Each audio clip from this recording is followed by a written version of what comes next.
Bonjour et bienvenue. Aujourd'hui, on va s'intéresser à une méthode qui veut rendre l'investissement immobilier accessible à tout le monde.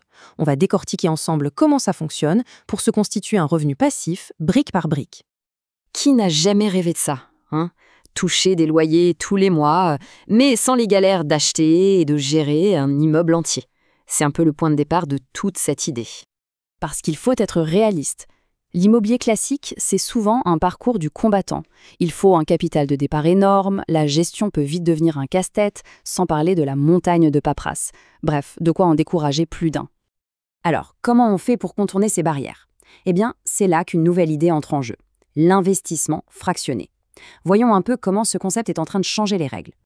Et pour illustrer ça, on va regarder le cas de Brixpo. C'est une plateforme française et, point très important, elle est agréée par l'AMF, l'autorité des marchés financiers. Et ça, c'est un vrai gage de sérieux. Leurs promesses permettent d'investir dans la pierre à partir de 10 euros. Oui, 10 euros. Mais alors, c'est quoi exactement une brique? En fait, c'est tout simple. C'est comme si on achetait une toute petite part d'un bien immobilier. Techniquement, c'est une obligation. Et le fait de posséder ces briques donne le droit de toucher une partie des loyers perçus chaque mois proportionnelle à son investissement. Le processus se veut hyper simple. D'abord, on choisit un immeuble qui nous plaît et on achète des parts, les fameuses briques. Ensuite, chaque mois, on reçoit sa part des loyers de manière automatique. Et à la fin, au bout de la durée du projet, qui est en général de 2 à 10 ans, on récupère son capital de départ. Et on en revient à ce chiffre qui est quand même le cœur du système. 10 euros. C'est le ticket d'entrée. C'est ce qui permet en théorie à n'importe qui de devenir investisseur immobilier.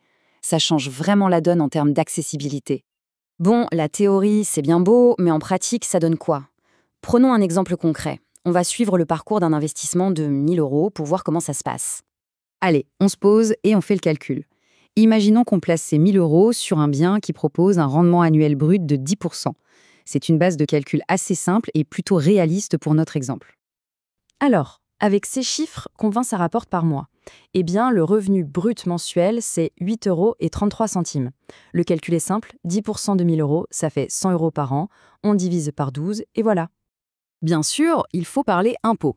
Ces revenus sont soumis à ce qu'on appelle la flat tax, le prélèvement forfaitaire unique. C'est un taux de 30% qui inclut tout, l'impôt sur le revenu et les prélèvements sociaux. Le gros avantage, c'est que la plateforme s'occupe de le prélever directement à la source. C'est transparent.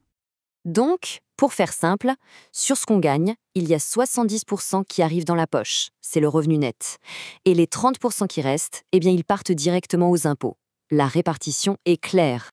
Du coup, si on revient à notre exemple, après cette fameuse flat tax, notre revenu net mensuel est de 5,83 €. C'est la somme qu'on touche réellement chaque mois avec nos 1000 euros de départ. Ok, 5,83 €, on est d'accord, ça ne va pas changer la vie. Mais attention, le vrai potentiel, le secret, il n'est pas là. Il est dans ce qu'on appelle l'effet boule de neige. Voyons ensemble la puissance du réinvestissement. Pour bien comprendre, on va passer à la vitesse supérieure. On va simuler un investissement régulier, 300 euros par mois, pendant 10 ans. Et on va comparer deux stratégies. D'un côté, on retire les gains, de l'autre, on les réinvestit systématiquement. Et là, regardez les chiffres, c'est saisissant. Dans les deux cas, on a investi exactement la même somme, 36 000 euros au total. Sauf que, sans réinvestir, le capital à la fin est toujours de 36 000 euros. Alors qu'en réinvestissant, il grimpe à plus de 51 000 euros. L'impact sur le revenu final est tout aussi impressionnant. Visuellement, l'image parle d'elle-même, non? L'écart est énorme. D'un côté, le capital stagne, de l'autre, il décolle. C'est ça, la magie des intérêts composés en actions. Le chiffre à retenir, c'est celui-là. Le capital final est 43% plus élevé juste grâce au réinvestissement. 43%.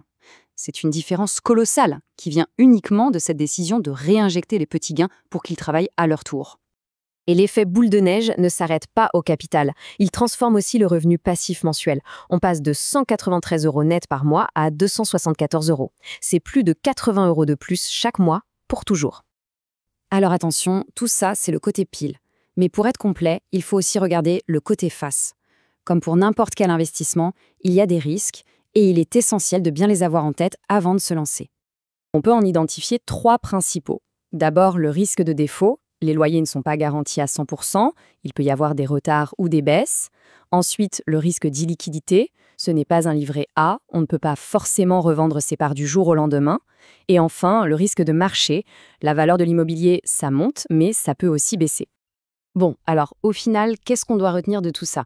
Quel est le message principal de cette analyse de l'immobilier fractionné?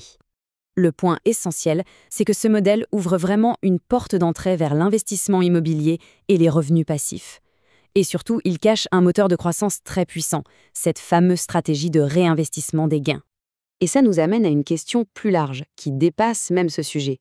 Comment est-ce que ce principe de la capitalisation, cet effet boule de neige, pourrait transformer une stratégie financière personnelle sur le long terme? C'est une réflexion qui, je pense, mérite d'être menée.